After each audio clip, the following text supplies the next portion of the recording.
What up, YouTube? This is GeoStealth R1, and I'm curious about something.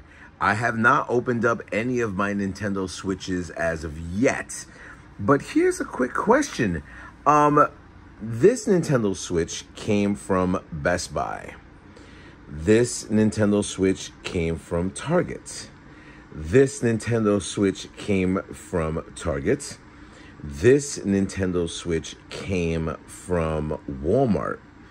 Out of all four of these, the Walmart is the only one that actually has a factory sealed sticker that will tell you that it has not been opened.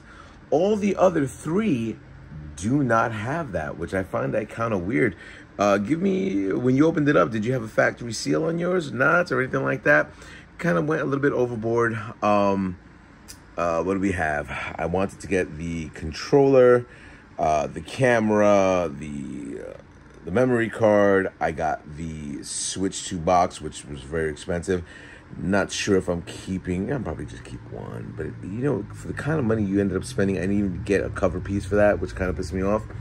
Not sure if I'm keeping these two on top, as they were just there.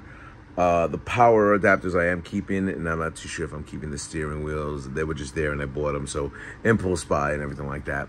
But give me your opinion. Tell me what you think. I'm just curious about, did you get a factory sealed Switch with the tape? Let's see if we can get a little bit closer. None of the other ones have it, which is, I find it kind of interesting, but the only one that has it is that. Anyway, rate, comment, subscribe. Tell my fellows on YouTube. Later.